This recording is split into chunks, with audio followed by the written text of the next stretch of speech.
اچھا سر، یہ بتائیے کہ آپ کو مسٹر نیشنلسٹ کیوں کہتے ہیں؟ مسٹر نیشنلسٹ، اب یہ مختصر ہے تو یہ بہت لمبا چیپٹر ہے اور کسی وقت آپ سے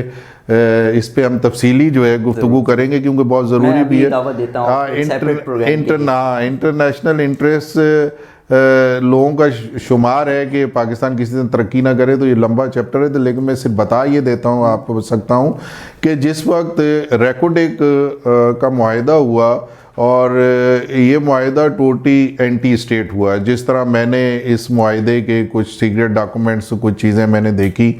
تو میں اتفاق سے مدینے میں ہی بیٹھا ہوا تھا، تو ہمارے ایک اور دوست ہیں بیوروکریٹس ہیں جاننے والے مجھے مل گئے، تو ایسے بیٹھے بیٹھے گپ یہ بات چیت ہونے لگی کہ پاکستان میں جو ہے کہ وہ معدنیات اور پاکستان میں منرلز اور ہمارے پاس اتنے سارے ایسیڈز ہیں اور پھر ہم ان کی ایکسپلوئر نہیں کر رہے اور ہمارے یہاں غربت جو ہے بڑھتی جا رہی ہے، تو اسی میں ریکوڈیک کا ذکر آیا۔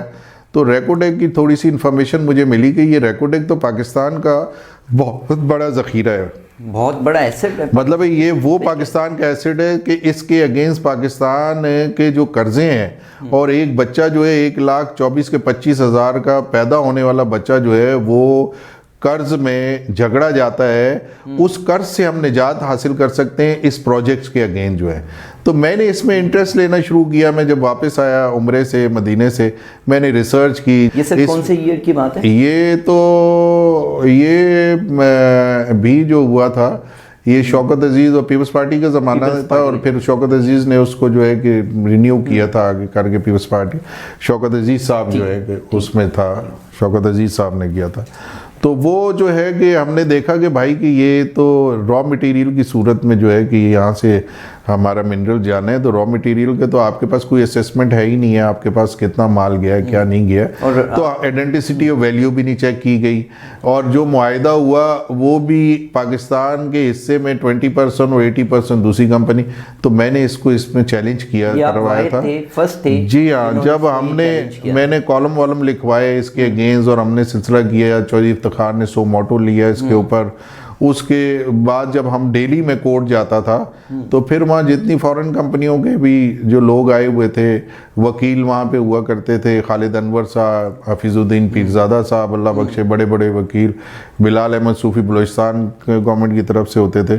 تو میں بڑا بڑھ چڑھ کے اس میں حصہ لیتا تھا، تو میرا نام انہوں نے مسٹر نیشنلسٹ رکھ لیا تھا کہ میں ایموشن ہو جاتا تھا۔ یہ نام آپ کو باہر سے ملا تھا؟ یہ باہر سے ملا، جو باہر کے لوگ جو آئے ہوئے، ہاں نہیں جو لوگ آئے ہوئے تھے، تو مجھے مسٹر اوان کبھی، اور پھر اوان کے بعد انہوں نے میرا نام مسٹر نیشنلسٹ رکھ دیا تھا۔ ٹھیک سر۔ اچھا سر، یہ تو ابھی جو سٹیج آ گئی ہے مسلم لیگ کی، اس میں آپ ریگولرلی مل بھی رہے ہیں پارٹی قیادت سے، تو اگلے 4-5 سال میں آپ مسلم لیگ کو کہاں دیکھتے ہیں کہ مسلم لیگ کیا دوبارہ الیکشن میں اس طرح واپس آ سکے گی، یا یہی سٹیٹس جو ابھی ہے اسی طرح رہے گا اور پی ٹی آئی جو ہے وہ لیڈ لے جائے گی؟ نہیں، دیکھیں پاکستان مسلم لیگ نون جو ہے اس میں کوئی شک نہیں ایک بڑی جماعت ہے، اور عوام کے اندر اس نے اپنی روٹس پینیٹریٹ کی ہوئی ہیں، اور خاص طور پہ جو ہے کہ میاں صاحب کے بیانیے کو جو ہے کہ وہ عام لوگ جو ہے وہ پسند بھی کر رہے ہیں، اور پھر یہاں پر شہباز شریف صاحب جو ہیں وہ ماشاءاللہ آپ دیکھیں کہ وہ بھی قربانی دے رہے ہیں، پابند سلاسل ان کو کیا ہوا ہے، اور اس کے بعد مریم نواز صاحبہ جو ہیں کہ وہ جس طرح اپوزیشن میں ڈٹ کے کھڑی ہو گئی ہیں، نو ڈاؤٹ آنے والا الیکشن فیئر اینڈ فری ہوتا ہے، تو اس میں مسلم لیگ نون جو ہے وہ کافی حد تک جو ہے وہ سیٹیں لے جائے گی۔ تو آپ ابھی اپنے طور پہ جو ہے اس کی آرگنائزیشن کے لیے بہت ہی ایکٹیولی کام بھی کرتے رہیں گے اگلے ان سالوں میں؟ ہاں، میں انشاءاللہ تعالی میرا ایسا ہے کہ ہم نے جو ہے کہ وہ یہی چاہ رہے تھے کہ پاکستان مسلم لیگ نون کی ری آرگنائزیشن ہو، اور اس میں ونگز جو ہیں ان کو بھی فعال کیا جائے، کیونکہ جب آپ نے احتجاج ریکارڈ کرانا ہے، آپ نے ڈومیسٹک و انٹرنیشنل ایشوز پہ بولنا ہے، تو آپ کو پارٹی کو فعال کرنا بہت ضروری ہوگا، اور اس میں میں سمجھتا ہوں شہباز شریف صاحب کی قیادت میں جو ہیں کہ وہ کوششیں ہو رہی ہیں، احسن اقبال صاحب جو ہے وہ بہت کام کر رہے ہیں. شاہد خان عباسی صاحب جو ہے وہ کام کر رہے ہیں. مریم نواز صاحبہ جو ہے کہ اس میں بہت زیادہ ان کا انٹرسٹ ہے. لیکن یہ ہے کہ انشاءاللہ تعالیٰ کچھ پرانے لوگ ہیں ہمارے جیسے کہ ہم نے کچھ اپنی سجیشنز دینی ہے اور انشاءاللہ تعالیٰ بہتری کی طرف جائیں گے انشاءاللہ. اچھا سر یہ بتائیے گا لیڈرز بہت طرح کے لیڈرز ہوتے ہیں, ہر کسی کا اپنا ایک سٹائل ہوتا ہے, ایک طریقہ ہوتا ہے لوگوں کو اٹریکٹ کرنے کے لیے, موٹیویٹ کرنے کے لیے, کرسما ہوتا ہے. میاں نواز شریف, کیپٹن صفدر یا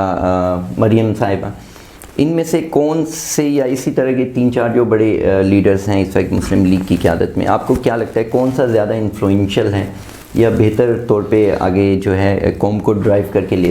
جا سکتے؟ دیکھیں مسلم لیگ کے پاس خوش قسمتی ہے کہ لیڈرشپ کافی ہے نا, فرنٹ لائن بھی اور بیک لائن بھی جو ہے کہ اب آپ دیکھیں کہ آج شہباز شریف صاحب کو اور نواز شریف صاحب کو لوگ یاد کر رہے ہیں. ہم یہیں سے سندھ جس وقت کراس کرتے ہیں سکھر سے موٹر وے پہ چڑھتے ہیں تو ایسا نہیں لگتا کہ ہم پاکستان کے اندر ہیں نا, اتنا کمفرٹیبلی ٹریولز جو ہے ہم کر رہے ہوتے ہیں. پھر آج آپ دیکھیں کہ ہر ٹی وی کے اوپر جو ہے لاہور کے اندر ڈیفرنٹ چینلز والے دکھا رہے ہوتے ہیں کہ کچرا پڑا ہوا ہے, ڈھیر لگے ہوئے کچرے کے. یہی لاہور شہر تھا, یہی پنجاب تھا کہ اس میں شہباز شریف 16 گھنٹے کام کیا کرتے تھے اور جناب یہاں آپ کو کچرا کا ڈھیر یا کوئی اس قسم کی ویسٹیج نظر نہیں آتی تھی. باہر کی کمپنی لگا رکھی تھی جو پورا گاربیج وغیرہ جو ہے کہ اس کو اٹھاتے تھے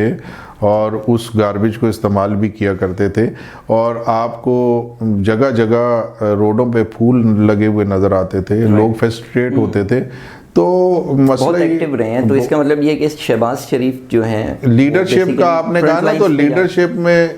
یہ ہیں سارے. شاہد خان عباسی صاحب ہیں, وہ اچھے لیڈر اور انتہائی سادہ انسان ہیں. آپ نے دیکھا ہوگا کہ ایک پرائم منسٹر ہونے کے باوجود بھی میں نے ان کو دیکھا ہے کہ وہ اپنی گاڑی خود ڈرائیو کر کے ایک سادہ سی گاڑی میں نکل آتے تھے. اسی طرح مطلب احسن اقبال صاحب ہیں اور خواجہ آصف صاحب ہیں, اور ہمارے پاس کافی لیڈر, کیپٹن صفدر صاحب جو ہیں وہ بہت ٹیلنٹڈ ہیں اور بڑی سوچ ہے ان کی, بڑا ویژن ہے ان کا. اور ہمیشہ مطلب ہے کہ لاسٹ ٹائم بھی رائٹ. ٹھیک ہے سر. اچھا سر ایک آخری سوال ہے کہ آپ جو اس وقت مسلم لیگ کی جو کارکن ہیں, جو لوگ بالکل نیچے لیول پہ کام کر رہے ہیں پارٹی کے لیے, اور وہ لوگ جو ابھی یونیورسٹیز میں کالجز میں پڑھ رہے ہیں یا یوتھ ہیں, تو ان کو کیا میسیج دینا چاہیں گے کہ آپ وہ مسلم لیگ میں اس پلیٹ فارم پہ آئیں اور پارٹی کے لیے کام کریں, ملک کے لیے کام کریں؟ دیکھیں میں تو سب کو یہی میسیج دوں گا کہ سب سے پہلے تو آپ نیشنلسٹ بنے, ملک کے وفادار بنے. آپ جو ہے ملک کے وفادار بننے کے بعد جو ہے کہ آپ نے اپنی لیڈرشپ کا چوز کرنا ہے کہ آپ نے کس لیڈرشپ کی طرف جانا ہے. تو آپ جو ہے کہ پاکستان مسلم لیگ نون, تو جیسا تو میں نے آپ کو پہلے بھی ایک سوال کے جواب میں کہہ چکا ہوں کہ مسلم لیگ تو ہمیشہ جب نام مسلم لیگ آتا ہے تو ہمارے ذہنوں میں فوراً قائد اعظم رحمۃ اللہ علیہ کا خیال آ جاتا ہے, ہمارے ذہنوں میں لیاقت علی خان کا خیال آ جاتا ہے, ہمارے ذہنوں میں سر سید احمد خان کا, علامہ اقبال کا نام آتا ہے. یہ رول ماڈل ہیں, یہ رول ماڈل ہیں سارے. تو میں سمجھتا ہوں کہ مسلم لیگ نون کا ایک آگے فیوچر ہے, اور مل کے اگر اس میں کام کیا جائے تو ملک کے لیے کافی بہتری جو ہے وہ لائی جا سکتی ہے. اچھا سر ایک سوال اور ہے, آپ اپنی 3 کوالٹیز بتا دیں, کریکٹرسٹکس جو آپ سمجھتے ہیں آپ میں بہت زبردست طریقے سے ہیں اور ان کی بیس پہ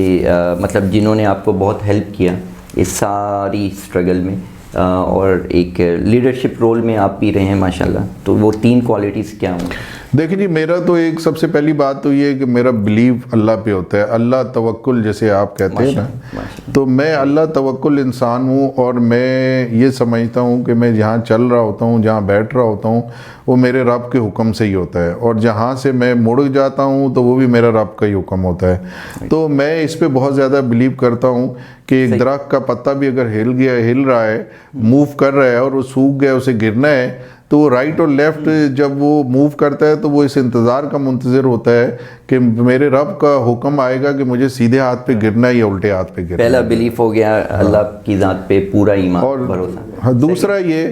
کہ وفا جو ہے نا، انسان جس کے ساتھ چلے اس کے ساتھ وفا کرے. اللہ سبحانہ تعالیٰ بھی حسن پرست بھی ہیں، وفا پرست بھی ہیں، ٹھیک ہے کہ نہیں. تو مسئلہ یہ کہ جس میں بندے میں وفا نہیں ہے ملک کے ساتھ، قوم کے ساتھ، تو میں سمجھتا ہوں کہ یار تو وہ تو بندہ ہی نہیں ہے، وہ کچھ ہے ہی نہیں ہے وہ جو ہے. اور تیسری چیز یہ ہے کہ آپ جو ہے کہ ہمیشہ اپنی پازیٹیو سوچ رکھیں. پازیٹیو سوچ جو ہے یہ انسان کو روحانیت کی طرف لے جاتی ہے، اور یہ وہ سوچ ہے کہ جس نے اللہ سبحانہ تعالیٰ نے اس کے ریوارڈ میں کسی کو ولی بنایا، کسی کو اولیاء بنایا، کسی کو کتب بنایا، کسی کو ابدال بنایا، کسی کو کلندر بنایا. تو یہ ہے وہ پازیٹیو سوچ. ماشاءاللہ بہت بہت شکریہ سر، تھینک یو ویری مچ. بہت شکریہ سوال نیوز ٹی وی کے پروگرام میں ٹائم دینے کا. انشاءاللہ دوبارہ مزید پروگراموں میں ضرور، انشاءاللہ. Thank you.